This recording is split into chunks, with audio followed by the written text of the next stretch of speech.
नमस्कार, आप देख रहे हैं लाइव पलामू न्यूज़ और जैसा कि आप सभी को पता है कि 22 तारीख को रामलला विराजमान हो रहे हैं अयोध्या में। तो पूरा देश कहीं न कहीं राम की भक्ति में जो कहा जाए श्रद्धा में लीन हो चुका है।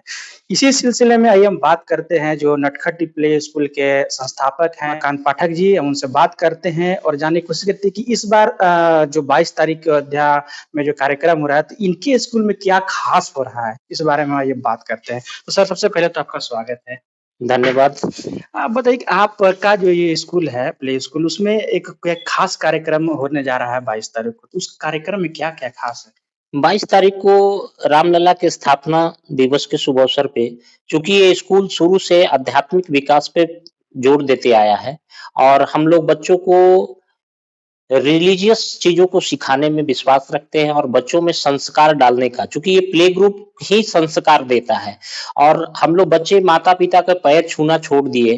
उन चीज़ों से चूँकि ये एकदम 3 साल, ढाई साल के बच्चे आते हैं तो वहाँ से इनको घर से ही शुरुआत करते हैं कि वो बेसिक चीज़ों की जानकारी हो। तो आज एक बहुत बड़ा मौका मिला है चूँकि 500 साल के बाद एक कार्यक्रम बहुत बड़ी चीज़ हमारे अयोध्या में हो रही है और उसको मनाने के लिए हम लोग बहुत बड़े स्तर पे एक कार्यक्रम करने जा रहे हैं, जिसमें सबसे पहले हम लोग श्री राम लला जन्म महोत्सव अयोध्या के में जो रामलला की प्रतिष्ठा हो रही है, उसी के उपलक्ष्य में महोत्सव मना रहे हैं और उसमें सारे बच्चे पार्टिसिपेट करेंगे। झांकी के माध्यम से कलकत्ता से आए हुए कलाकारों के द्वारा झांकी प्रस्तुत की जाएगी, जिसमें राम दरबार और हनुमान जी की ने जो रामचरितमानस में वर्णन है, उसके आधार पे वो झांकी की कलकत्ता की टीम करेंगी और साथ ही साथ संगीत की सांस्कृतिक कार्यक्रम भी होगी, जो कि कलकत्ता के सिंगर्स के द्वारा कराया जाएगा। साथ ही साथ हमारे बच्चे जो डेली रूटीन में जैसे पढ़ते हैं, उस चीज़ को भी शो करेंगे कि हम लोग किस तरह से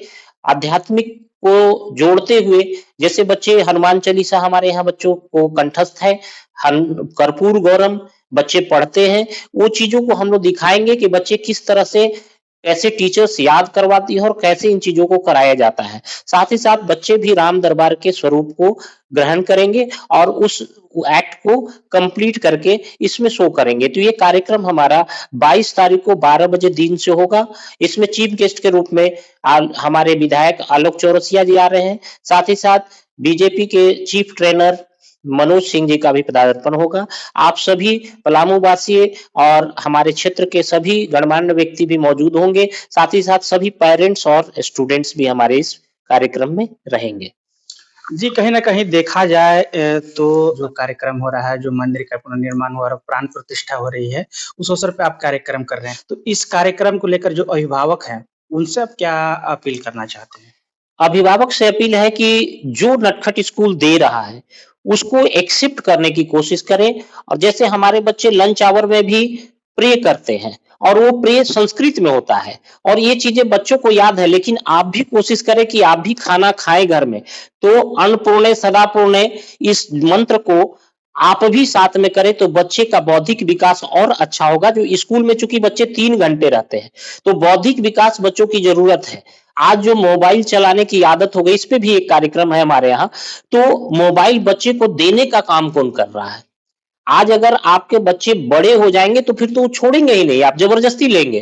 तो आज आप अगर 3 साल के बच्चे को खाना खिलाने के लिए मोबाइल दे रहे हो, तो ये सबसे बड़ी गलती है। तो हमारा ये मकसद है, इस कार्यक्रम का एक मकसद ये भी है कि पेरेंट्स के बीच ये बात रखें कि आप बच्चे को खाना खिलाने कल के हम लोग को भी माँ गोद में लेकर के खाना खिलाती थी। आप घूम-घूम करके खाना खिलाओ, तोड़-तोड़ करके खाना खिलाओ, लेकिन आप मोबाइल दे करके खाना मत खिलाओ। आज चूँकि दादा-दादी का घर नहीं बचा। आज सिंगल फैमिली का घर हो गया, तो हमको संस्कार देने के लिए सीखने की ज़रूरत है। छोटे-छोटे आज जो पेरेंट्स हैं, कम आयु में अपने बच्चों के विकास नहीं कर पा रहे हैं। आज कोविड के बाद से जब भी यहाँ पर कोविड के बाद जितने भी बच्चे आ रहे हैं, उसमें से 5% बच्चे हमारे पास जिनकी मानसिक विकास नहीं हुई है। इसका कारण सिर्फ़ ये है मोबाइल। क्योंकि ये मोबाइल का चलन कोविड के बाद बहुत ज़्यादा बढ़ा है और बच्चों के बीच ये बहुत ज़्यादा जा रहा है, जिसके कारण बच्चे आई कॉन्टैक्ट तक भी छोड़ रहे हैं। तो हम चाहेंगे कि ये चीज़ों में सुधार हो, ये कार्यक्रम के माध्यम से हम इस चीज़ को भी कहेंगे कि पलामू की धरती पे हम लोग बहुत अच्छे से, बहुत मेहनत करके इस स्कूल को चला रहे हैं।